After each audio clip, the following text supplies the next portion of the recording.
ഈശോയിൽ എൻ്റെ ഏറ്റവും പ്രിയപ്പെട്ട സഹോദരങ്ങളെ, നമ്മുടെ ഈ ജീവിതത്തിൽ നമ്മളെപ്പോഴും നല്ല വാക്കുകൾ മാത്രമൊന്നുമല്ല കേൾക്കുന്നത്. ഒരുപാട് കളിയാക്കലുകൾ കേൾക്കുന്നുണ്ട്, ചില ശാപവാക്കുകൾ കേൾക്കുന്നുണ്ട്, നിന്ദാവചനങ്ങൾ, നീ ശരിയാവില്ലെന്നും നീ ഒട്ടും നല്ലതല്ലെന്നും ഒക്കെയുള്ള ഒരുപാട് മുറിപ്പെടുത്തുന്ന വാക്കുകൾ കേൾക്കുന്നുണ്ട്. ചീത്ത നമ്മൾ കേൾക്കാറുണ്ട്. നമ്മുടെ എത്ര നന്മ ചെയ്താലും ചിലപ്പോൾ നമുക്കെതിരെ ഗൂഢാലോചനകൾ വരുന്നു, നമ്മുടെ പേര് ദോഷം വരുത്താൻ വേണ്ടി ശ്രമിക്കുന്നു. ഇങ്ങനെ കണ്ടിന്യൂസ് ആയിട്ട്, പ്രത്യേകിച്ച് നമ്മുടെ പ്രിയപ്പെട്ടവരുടെ അടുത്തു നിന്നൊക്കെ ഒരുപാട് ഇങ്ങനെ നിന്ദാവചനങ്ങൾ കേൾക്കുമ്പോൾ നമ്മുടെ മനസ്സ് തളർന്നു പോകും. നമ്മളിന്ന് സഹായിക്കാൻ പോലും ആരില്ലല്ലോ, ഒന്ന് പ്രോത്സാഹിപ്പിച്ചെടുക്കാനോ, ഞാൻ ഇത്രയും നന്മ ചെയ്തിട്ട് എന്നെക്കുറിച്ച് ഒരു നല്ല വാക്കെങ്കിലും പറയാൻ പാടില്ല എന്നൊക്കെ ഓർത്ത് നമ്മുടെ മനസ്സൊക്കെ പെട്ടെന്ന് ഇടിഞ്ഞു പോകാറുണ്ട് അല്ലേ? പ്രിയപ്പെട്ട സഹോദരങ്ങളെ, കർത്താവ് ഒരു നിന്ദാവചനം പോലും, ഒരു ശാപവാക്ക് പോലും നിന്നെ തൊടാതെ നിന്നെ പൊതിഞ്ഞു പിടിക്കുന്നതിനെ കുറിച്ച് സങ്കീർത്തകൻ പറഞ്ഞു തരുന്ന ഒരു വലിയ കാര്യമുണ്ട്. ഒരു പ്രാർത്ഥനയുടെ രൂപത്തിൽ തന്നെ സങ്കീർത്തനം 31 എടുക്കണം. അതിൻ്റെ 20-ാമത്തെ വാക്യത്തിൽ നമ്മളിങ്ങനെ വായിക്കുന്നുണ്ട്, കർത്താവ് എന്നാ ചെയ്യുന്നതെന്ന് ഇങ്ങനെ പറയുന്നുണ്ട്. അതായത് മനുഷ്യരുടെ ഗൂഢാലോചന നിന്നെ തൊടാതിരിക്കാൻ വേണ്ടി അവിടുന്ന് നിന്നെ ഇങ്ങനെ പൊതിഞ്ഞു പിടിക്കുകയാണ്. തൊട്ടടുത്ത വാക്യത്തിൽ ഇങ്ങനെ ഒരു സ്റ്റേറ്റ്മെൻ്റ് ആണ്. അതായത് അവിടുന്ന് നിന്നെ തൻ്റെ കൂടാരത്തിൽ പൊതിഞ്ഞു പിടിക്കും. എങ്ങനെ? മനുഷ്യരുടെ നിന്ദാവചനങ്ങൾ, അവരുടെ കളിയാക്കലുകൾ, അവരുടെ ശാപം ഒന്നും നിന്നെ ഏൽക്കാതിരിക്കാൻ വേണ്ടി അവിടുന്ന് നിന്നെ തൻ്റെ കൂടാരത്തിൽ ഇങ്ങനെ പൊതിഞ്ഞു പിടിക്കുന്നു. നമുക്ക് ഒറ്റ കാര്യം ചെയ്യേണ്ടുള്ളൂ. മനുഷ്യരെന്തായാലും ഇപ്പം നമ്മൾ എന്നാ നന്മ ചെയ്താലും, നമ്മളൊന്നും ചെയ്തില്ലെങ്കിലും ഉറപ്പായിട്ട് എന്തെങ്കിലുമൊക്കെ കളിയാക്കും. നമ്മുടെ നന്മയൊക്കെ അവർ തിരിച്ചറിയാതെ പോയി ഇങ്ങനെ നമ്മൾ ഭയങ്കരമായിട്ട് ബുദ്ധിമുട്ടിക്കും. ഒരുപക്ഷെ ഇതിപ്പോൾ കേട്ടുകൊണ്ടിരിക്കുമ്പോൾ അങ്ങനത്തെ പല സങ്കടങ്ങളിലൂടെയാണ് കടന്നു പോകുന്നതെങ്കിൽ ഈശോയിൽ പ്രത്യാശ അർപ്പിച്ച് ഈശോയുടെ ആ കൂടാരത്തോട്, ഈശോയുടെ നെഞ്ചോട് ചേർന്നിരിക്കുക എന്നുള്ളതാണ് എൻ്റെ പ്രിയപ്പെട്ട സഹോദരങ്ങളെ നമുക്ക് ചെയ്യാൻ പറ്റുന്ന ഏറ്റവും വലിയ കാര്യം. മനുഷ്യരെന്തായാലും മോശം പറയും, മനുഷ്യരെന്തായാലും ചീത്ത പറയും. അവർക്ക് ചിലപ്പോൾ നമ്മൾ മനസ്സിലാക്കാൻ പറ്റില്ല. നമ്മുടെ ചങ്ക് തുറന്നു കൊടുത്താലും ചിലപ്പോൾ അവർക്ക് മനസ്സിലാവാണ്ടിരിക്കും, അവർക്ക് മനസ്സിലാവില്ലായിരിക്കും. ഈശോയ്ക്ക് നിന്നെ മനസ്സിലാവുന്നുണ്ട്. ആ ഈശോയിലേക്ക് ഇത്ര നാണം കെട്ട് നിൽക്കുമ്പോൾ, ഇത്ര ശപിക്കപ്പെട്ട് നിൽക്കുമ്പോൾ നീ ഈശോയോട് ചേർന്ന് നിൽക്കാൻ ശ്രമിച്ചിട്ടുണ്ടെങ്കിൽ സങ്കീർത്തനം 31:20 ആ വചനം മുഴുവൻ അഭിഷേകത്തോട് ഏറ്റെടുക്കുക. മനുഷ്യരുടെ ഗൂഢാലോചനയോ മനുഷ്യരുടെ നിന്ദാവചനങ്ങളോ ഏൽക്കാതെ അവിടുന്ന് തൻ്റെ കൂടാരത്തിൽ നിന്നെ പൊതിഞ്ഞു പിടിക്കും. അവർ ചിലപ്പോൾ നാണം കെടുത്താൻ ശ്രമിക്കുന്നുണ്ടാവും, നിങ്ങളുടെ നല്ല പേര് നശിപ്പിക്കാൻ ശ്രമിക്കുന്നുണ്ടാവും. വലിയൊരു പ്രാർത്ഥനയുണ്ട്. സങ്കീർത്തനം, ഏറ്റവും വലിയ സങ്കീർത്തനം 119 സങ്കീർത്തനം, Psalm 119, അതിൻ്റെ 39 വാക്യത്തിൽ നമ്മളിങ്ങനെ പ്രാർത്ഥിക്കുന്നുണ്ട്, കർത്താവേ, ഞാൻ ഭയപ്പെടുന്ന അവമതി എന്നിൽ നിന്ന് അകറ്റണമേ.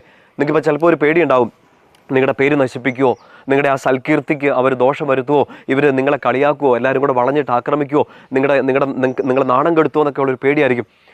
പേടിക്കരുത്. നിന്നെ സംരക്ഷിക്കാൻ വേണ്ടിയിട്ട് നിൽക്കുന്നത് മനുഷ്യരോ അപ്പുറം ഇപ്പുറം നിൽക്കുന്ന കുറച്ച് പ്രസ്ഥാനങ്ങളോ അല്ല.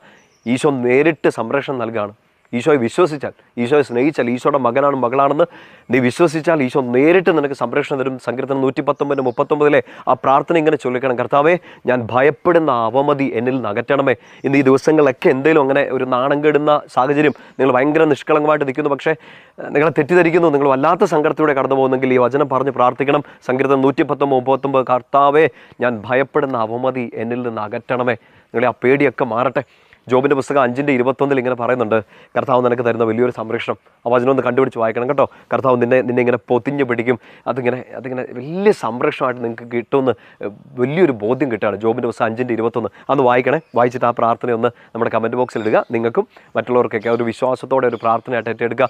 ഇന്ന് ഈ ടോക്ക് നിങ്ങൾ കേട്ട് കഴിയുന്ന സമയത്ത് തന്നെ ഈ 3 വചനങ്ങൾ, സങ്കീർത്തനം 31:20, സങ്കീർത്തനം 119:39 വാക്യം, ഒപ്പം തന്നെ ജോബിൻ്റെ പുസ്തകം 5:21, ഈ 3 വചനങ്ങളോടെ ഒന്ന് എഴുതിയെടുത്ത് പ്രാർത്ഥിക്കണം. നിങ്ങൾ ഒരു ഡയറിയൊക്കെ സൂക്ഷിക്കുന്നുണ്ട്, വചനം വായിക്കാൻ വേണ്ടി, വചനം കുറിക്കാൻ വേണ്ടിയൊക്കെ ഒരു ഡയറിയൊക്കെ ഉപയോഗിക്കുന്നുണ്ടെങ്കിൽ ആ ഡയറിയിലേക്ക് ഇന്ന് ഈ ഒരു പ്രാർത്ഥന എഴുതിയെടുക്കണം.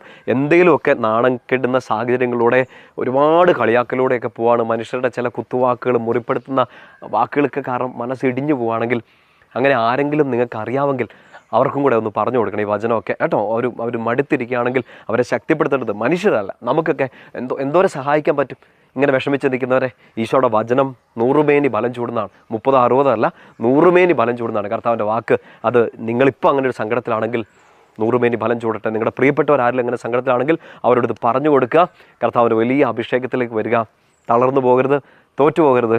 നിന്നെ സംരക്ഷിക്കാൻ, കൂടാരത്തിൽ പൊതിഞ്ഞു പിടിച്ച് നെഞ്ചോട് ചേർത്ത് പിടിക്കാൻ നിനക്കൊരു ഈശോയുണ്ട്. 100 കണക്കിന് ആളുകൾ ചുറ്റും നിന്ന് കളിയാക്കുമ്പോഴും ഒരാൾ നിന്നെ പൊതിഞ്ഞു പിടിക്കാനുള്ളപ്പോൾ ആർക്ക് നിന്നെ തോൽപ്പിക്കാൻ പറ്റും? ആർക്ക് നിൻ്റെ ശിരസ് താഴോട്ട് മാറ്റാൻ പറ്റും? Stand high, keep your head high. കാരണം ഈശോയാണ് കൺമുമ്പിൽ നിൽക്കുന്നത്. God bless you. ഈശോ അനുഗ്രഹിക്കട്ടെ. ഈശോയുടെ നാമത്തിൽ ഞാൻ നിങ്ങളെ അനുഗ്രഹിക്കുന്നു. പിതാവിൻ്റെയും പുത്രൻ്റെയും പരിശുദ്ധാത്മാവിൻ്റെ നാമത്തിൽ. ആമേൻ.